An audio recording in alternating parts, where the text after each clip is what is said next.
इतना दर्द सहने के बाद भी अगर समाज नहीं जागता है तो भाई बताओ मैं क्या करूं? कल मैं भी नहीं रहूंगा, फिर आप कहना कि भाई चलो लड़ाई लड़ो। बेसिक मेरा काम क्या? मेरा काम ये है कि मैं आपको भी बताऊं कि देश हमारे हालात क्या है, जबकि आपको पता है, मुझसे बेहतर पता है।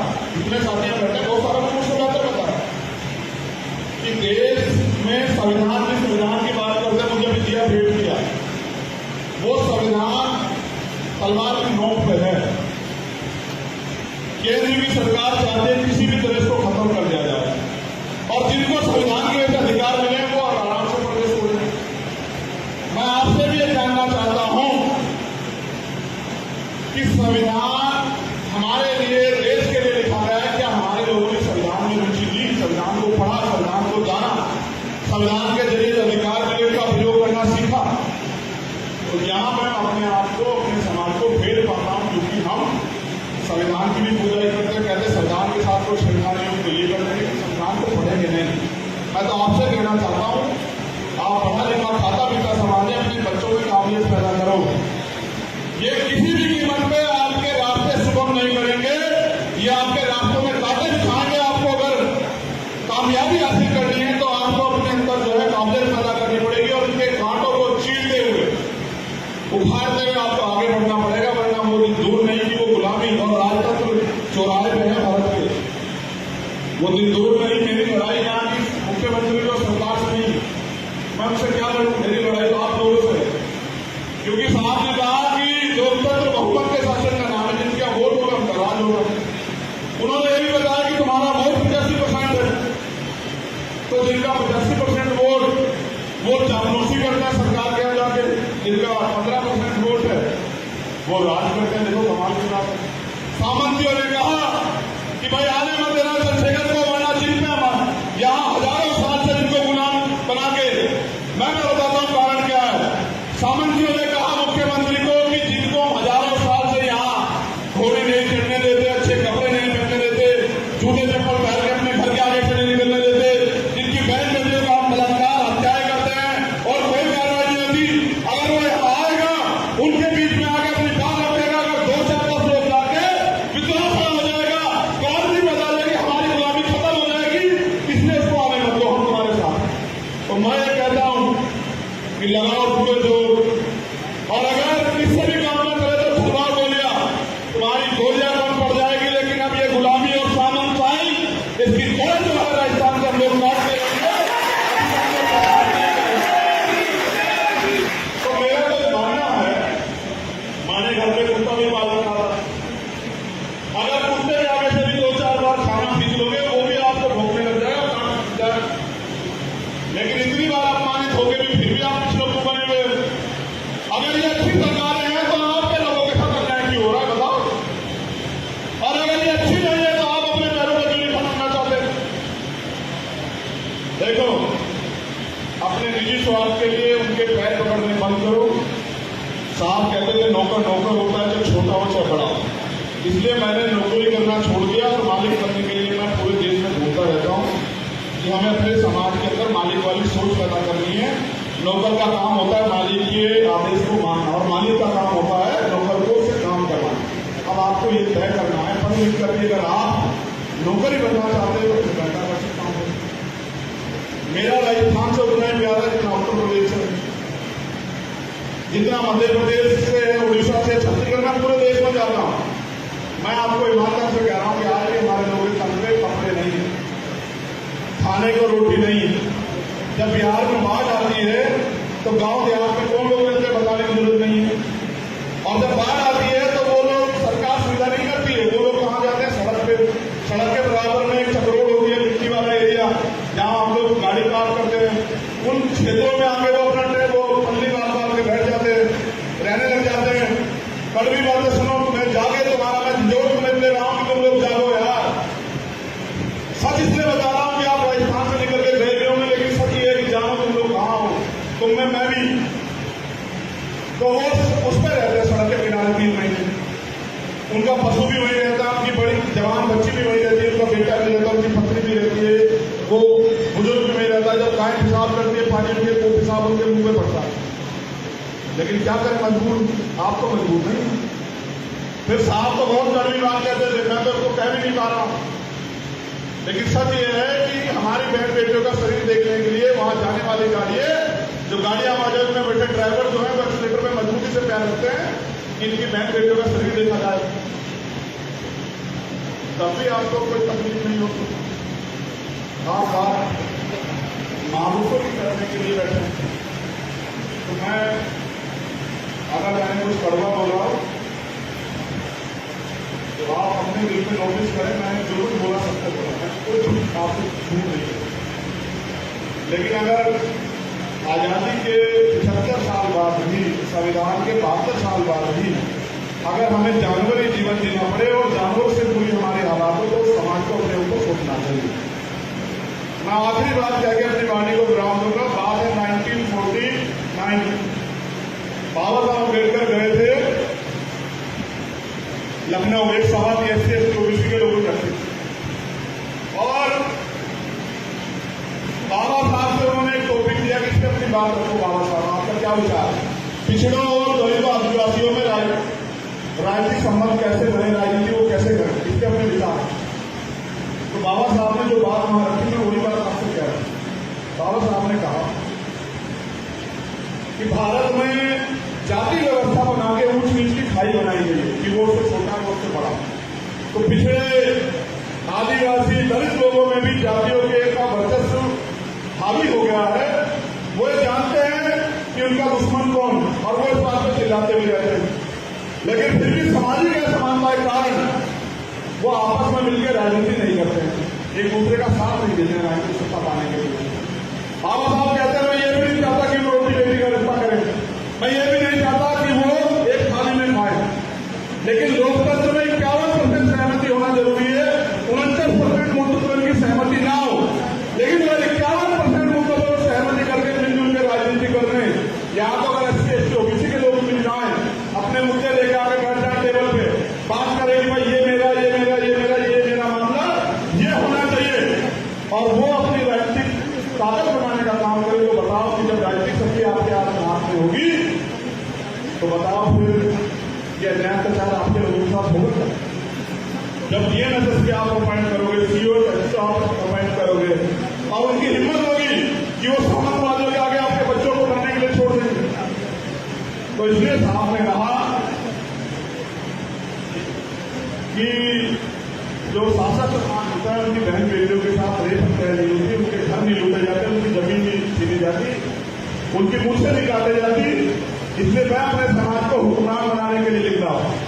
तो मैं आपसे निवेदन करता हूं कि अगर आपके समझते कि हालात खराब हैं तो कुछ ऐसा व्यक्ति कीजिए राजस्थान में कि ये जो अन्याय का साथ हो रहा है ये बंद हो जाए।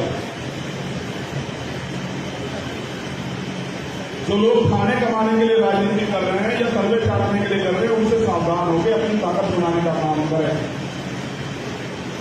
अगर ये नहीं करेंगे तो फिर आप भी उतने जिम्मेदार हैं, जैसे उस समय बाबा साहब के साथ रहने वाले लोग जिम्मेदार थे कि बाबा साहब के बच्चे मरे, फिर आप भी जिम्मेदार हैं, और मैं भी जिम्मेदार हूं कि समाज पर अत्याचार हो रहा है और हम चुप, फिर हम बराबर के दोस्त, क्योंकि बाबा साहब ने कहा अन्याय करने वाले से अन्याय सहने वाला ज्यादा दोस्त होता है। तो अन्याय कौन कर रहा है? ताकतवर लोग। अन्याय सह कौन रहा है? हम लोग। दोषी कौन हुआ? इसलिए मेरी आपसे अपील है कि आज नहीं तो अभी नहीं तो कभी नहीं, कल करे सो आज कर, आज करे सो अब, और पल में मिल जाएगी फिर करेगा कर, तो अभी है मौका, वरना तो 24 के बाद तो पता नहीं डेमोक्रेसी क्षेत्र में रहेगा ना। और डेमोक्रेसी वो लोग भी नहीं बचा सकते जो अपने प्रदेशों में डेमोक्रेसी नहीं रख सकते, समझे?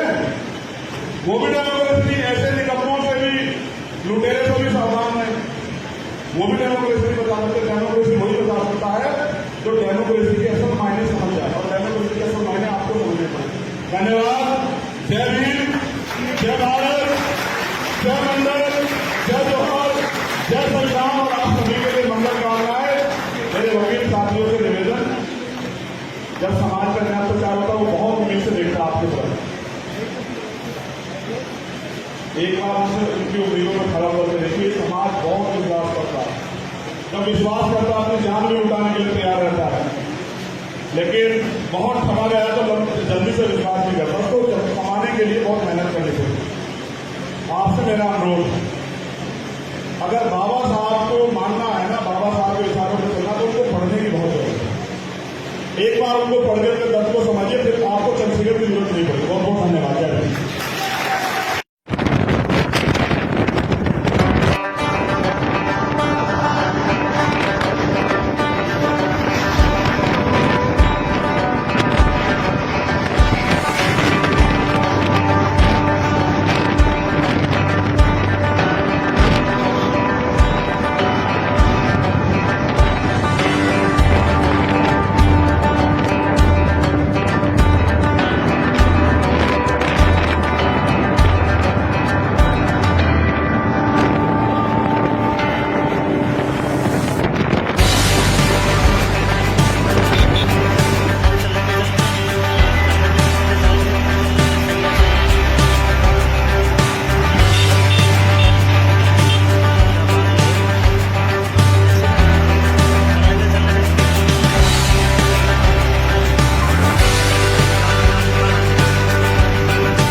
कल मैं भी नहीं रहूंगा, फिर आप कहना कि भाई चलो लड़ाई लड़ो।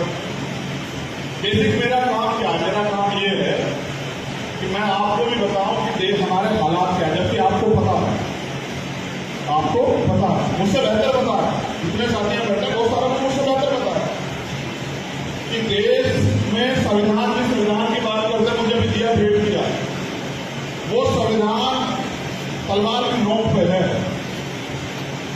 केंद्र की सरकार चाहते हैं किसी भी तरह को खत्म कर दिया जाए, और जिनको संविधान के वैसे अधिकार मिले वो आराम से प्रदेश हो रहे।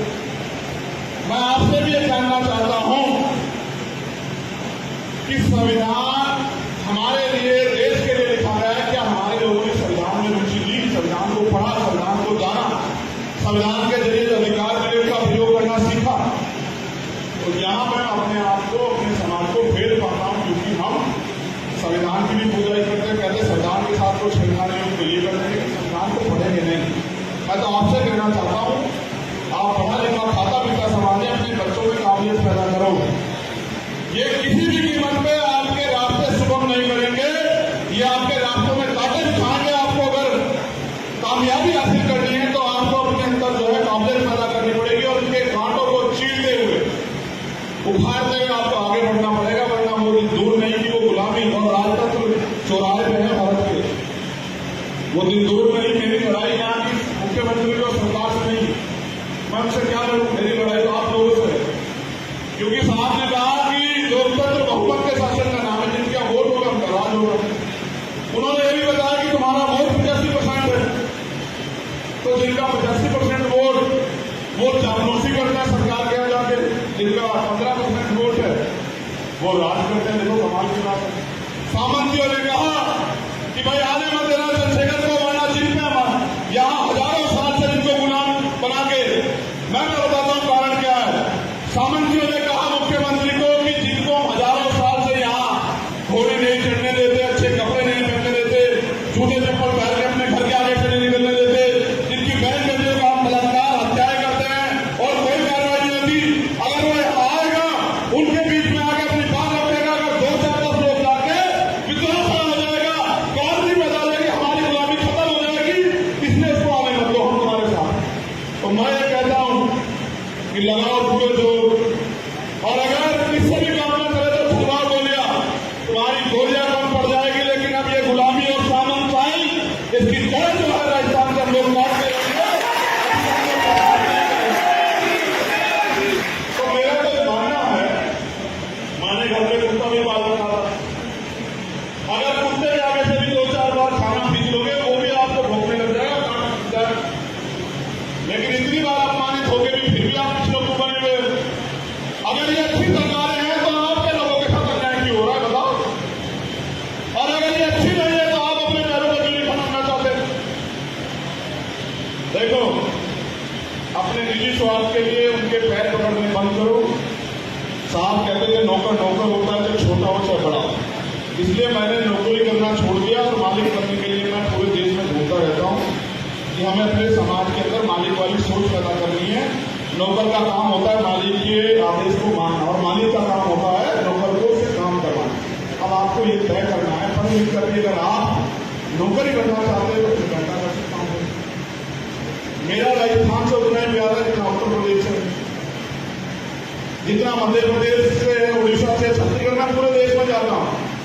मैं आपको ईमानदारी से कह रहा हूँ कि आज हमारे लोगों के कमरे कपड़े नहीं है, खाने को रोटी नहीं है।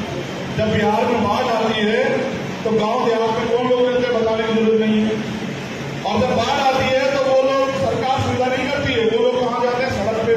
सड़क के बराबर में एक चक्रोड होती है, मिट्टी वाला एरिया, जहाँ हम लोग गाड़ी पार करते हैं। उन क्षेत्रों में आके वो अपना वो पल्ली बांध के बैठ जाते हैं, रहने लग जाते हैं। कड़वी बातें सुनो, तुम्हें जागे तुम्हारा मैं जोर तुम्हें ले रहा हूँ कि तुम लोग जागो यार। सच इसलिए बता रहा हूँ कि आप राजस्थान से निकल के गए हो, लेकिन सच ये है कि जानो तुम लोग कहाँ हो।